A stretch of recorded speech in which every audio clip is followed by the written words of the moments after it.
First Coast News at noon. Kick it up. First Coast's biggest loser. Losing weight. Changing lives. 12 contestants. One goal. To be the next First Coast's biggest loser. Brought to you by Memorial Hospital, the YMCA of Florida's First Coast, Whole Foods, and the home team sponsored by Subway Restaurant. Now, it's time to kick it up. Hello and welcome to Kick It Up, First Coast's biggest loser, committed to fighting obesity on the First Coast. It is our goal to improve the health of all First Coast residents through projects like The Biggest Loser.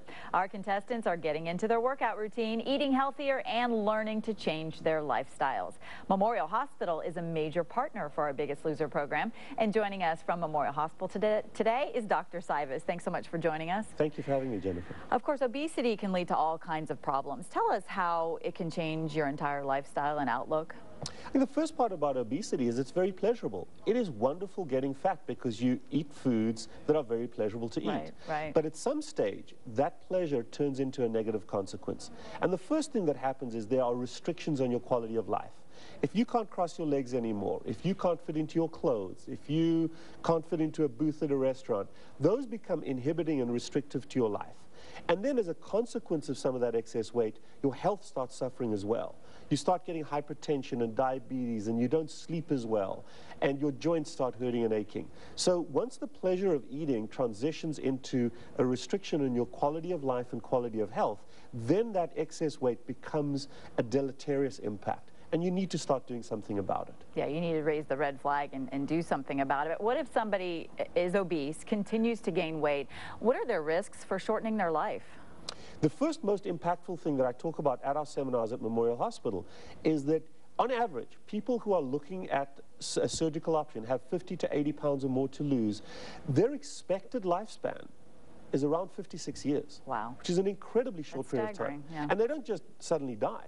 We get high blood pressure, we get diabetes, sleep apnea, a number of health issues. We start having to take more medication. In fact, the cost of being obese per annum is around $4,000 to $5,000 just in medications and health consequences. Those are dire consequences to the pleasure of eating. The wonderful thing, though, about obesity is it's reversible, right? You can start doing something, taking it into your own hands and getting rid of that blood pressure medication and getting rid of some of these things, right? Absolutely. That's the beauty. We caused it. We can make it go away. Right. It is a challenge to begin with, but the pleasure of gaining control again is one of the most vibrant, pleasurable things I see my patients do. And the internal confidence that they get, that invigoration of life, that quality that they get back is just, it's the MasterCard advert. Now, what are some options for someone who has tried everything, including pharmaceutical ways, to get rid of the problem of obesity, to lose weight? What are some of their other options? I think the first thing to understand is that this is not about losing weight.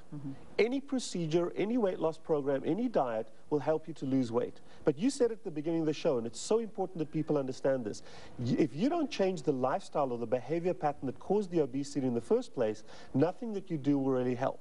So I advise everybody to try all those other strategies. But if you can't keep that weight off, then go to the next step. The only failure in my eyes is being fat, because that limits your health and your quality of life. So at Memorial, we have a surgical program, and we offer a variety of different surgeries. The type of surgery doesn't matter as much as the behavior pattern that goes along with that. And in our practice at Jacksonville Surgical Associates, we focus very, very heavily on that. Whether you have a lap band, a sleeve gastrectomy, a gastric bypass, they all help to lose weight, but they will all fail primarily for behavioral reasons, not mechanical reasons. Surgery is a serious option. It is a wonderful tool, but it's there to help you. Remember, surgery is not a failure. Being fat is the failure. And again, you stress trying to get all of the other means of trying to lose weight before you go to surgery in terms of investigating why you are eating so much, what caused the obesity. Absolutely. Do the other alternative weight loss strategies, anything that you can do, but if you can't keep it off, set goals in your life. If you become diabetic, if you gain that weight back, do something else. Don't bury your head in the sand. All right. Thanks so much, Dr. Sivas, for joining us today.